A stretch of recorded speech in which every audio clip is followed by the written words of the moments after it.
Hello friends, I am Anvesha and I welcome all of you to this channel Aspiring Banker Anvesha. If you are new to the channel, please subscribe to the channel and also please click the bell icon to get notified for the upcoming videos. In this video today, I will discuss some questions on critical reasoning. Now many students struggle in this portion, so I will try my level best to clear your doubts. So let's start. Now this is the first question. And this is a question based on conclusion. Okay, so here it is written, if the information above is correct, so which information? This one. If it is correct, which of the following conclusion can be properly drawn on the basis of it? So what can you conclude after reading this information? Okay, so let's read it.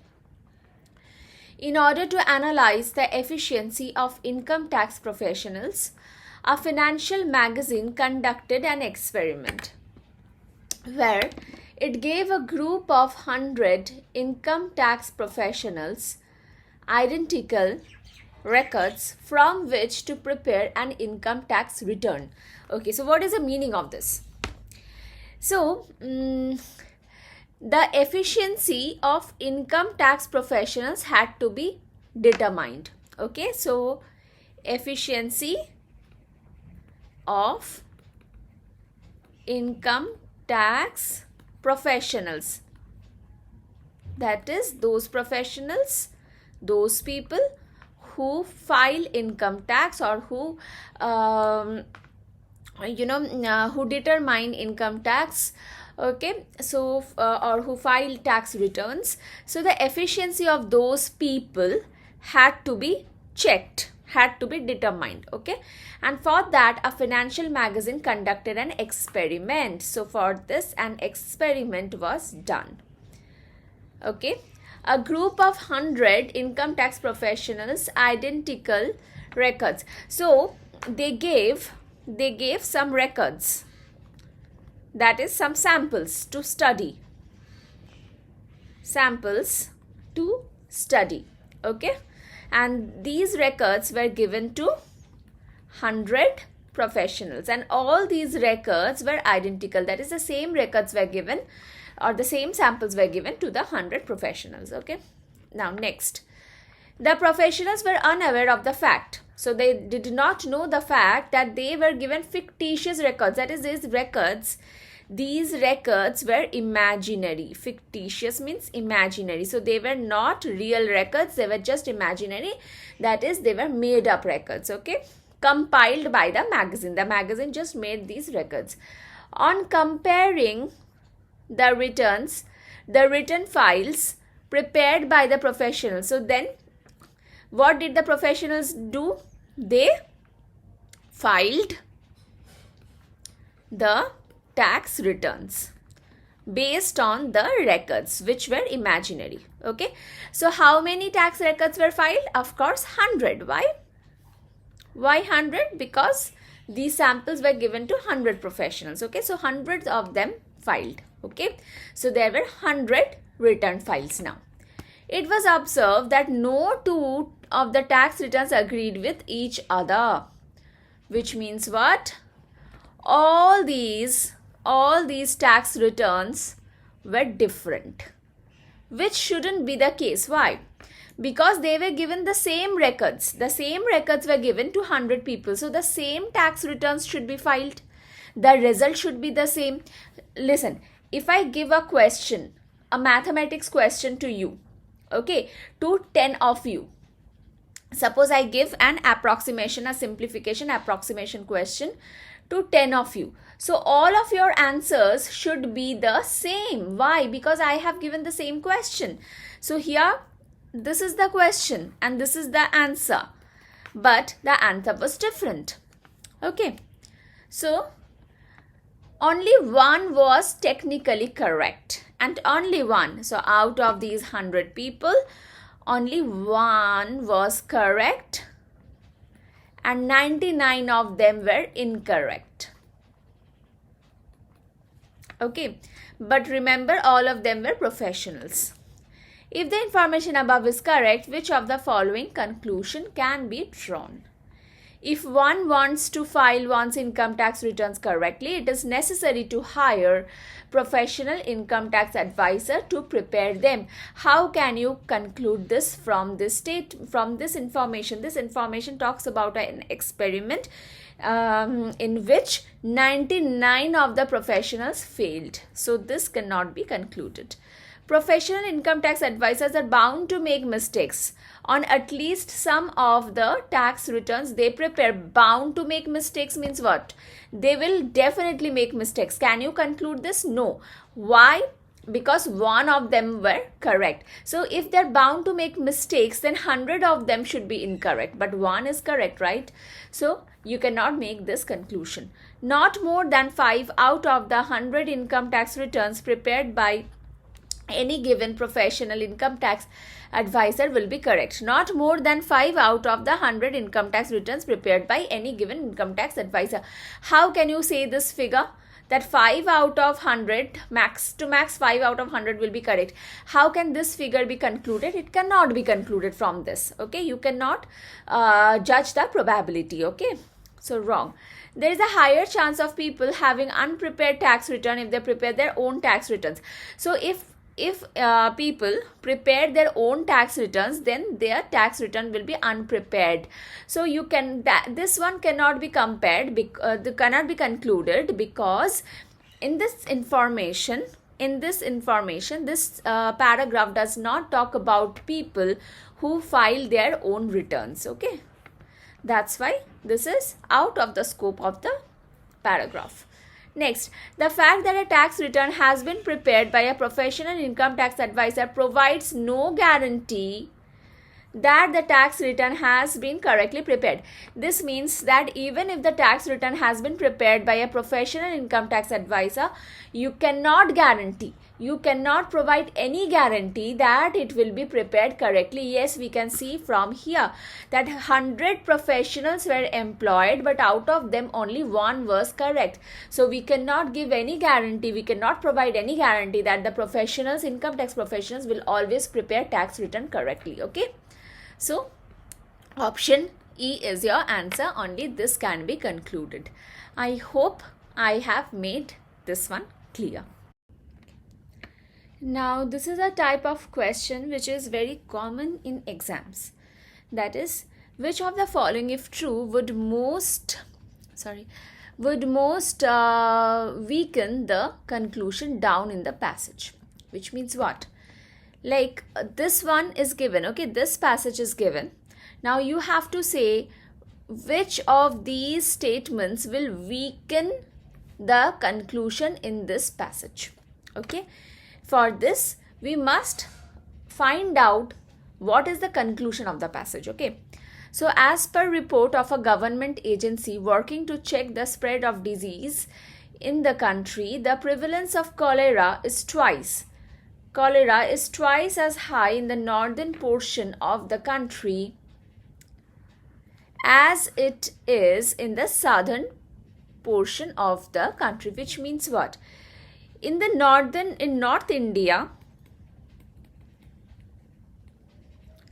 cholera is twice as high. So twice as high as cholera in South India.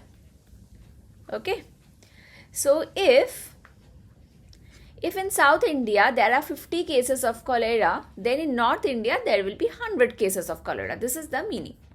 Okay, thus if a newlywed couple from the high cholera northern portion of the country were to move to the southern portion in order to start their family, they could expect a lower possibility that their children would contract cholera. This means the passage says that if a couple from North India has many cholera cases, comes to South India to have a family means to have children. Okay, if they come to South India, then their children will not have cholera. Why their children will not have cholera? Because in South India, the number of cases of cholera is less.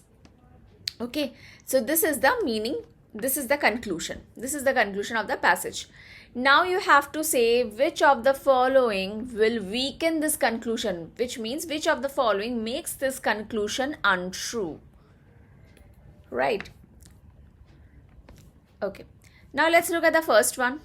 The northern portion of the country has more factories than the southern portion, which lead to pollution of water, increasing the chances of people contracting cholera. This one tells you why North India has so many cases. So this one gives you a reason for so many cases in North India. So this one strengthens the conclusion in the passage. Okay, so this cannot be your answer. Next, people who move from northern portion of the country to the southern portion are less likely to contract cholera than if they stayed in the northern portion of the country. This one says the same thing as given in the passage. So again, this does not weaken the conclusion. Next, 60% of those living in the northern portion of the country will never contract cholera in their lives. 60% of those people, 60% of the people staying in North India will never contract cholera in their lives. Now, this one is a confusing statement. Okay. Now, does this statement weaken the conclusion given in the passage? Look at the conclusion given in the passage. Couple from North India, when comes to South India, and they for having children, their children do not contract cholera because the number of cases of cholera in South India is fewer compared to North India, right? This is the conclusion. But here, this one is a complete different thing. This one says the statistics, gives the statistics of the number of people in North India who will never contract cholera. So this one is a different thing,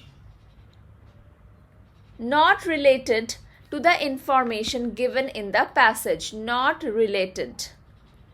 Okay, but let's keep this. Now, let's keep this. Okay, and let's read the next sentence. The head magistrate of the northern portion of the country has declared a state of emergency due to high number of, again says the same thing, that there are high number of cholera cases in the country. So this does not give you any evidence to weaken the conclusion in the passage. So again wrong. Next, most of those living in the southern portion of the country originally belong to a unique tribal group that is genetically resistant to cholera. Now, this one gives you a reason for the fewer number of cholera cases in South India. Why the number of cholera cases in South India is less? Because the people in South India belong to a unique tribal group, and this group is genetically resistant to cholera. Now, if these people are genetically resistant to cholera, but the people from North India, they are not genetically resistant to cholera, right? They have different genes. They are not genetically resistant to cholera. Now, if these people, a couple from this portion comes to South India, can you guarantee that the children that the couple the children that the couple produce, those children will not have cholera? Can you guarantee that? No, you cannot guarantee. Why you cannot guarantee? Because these children will have the genes of the people of North India, right? And they are not genetically resistant to cholera. Sorry, 1 second please. They are not genetically resistant. Okay. So, if they are not genetically resistant, then they might contract cholera. There is a chance for them contracting cholera. So, if this statement is true, then this conclusion becomes false, that couple from North India, when comes to South India for having children, their children will not contract cholera. This conclusion becomes false if this statement is true, that the people in South India have belong to a unique tribal group, and that's why they are resistant to cholera, and they are genetically resistant to cholera, and that's why there are fewer number of cases. So this conclusion, if this one is true, then this one becomes false. Okay, so this is your answer. Option E is your answer. I hope I could make it clear. Okay, so thank you everyone. This is how you should approach these questions. But let me tell you, I never solve critical reasoning questions in exams, because the strike rate is really bad. If you are very confident, please only then go for these questions, and try solving these questions at your home. Try solving these questions in your mock tests. If you find if you see that you are performing really well in this section, in critical reasoning section, only then in your exam go for these questions. Otherwise, please skip them. Okay, thank you everyone.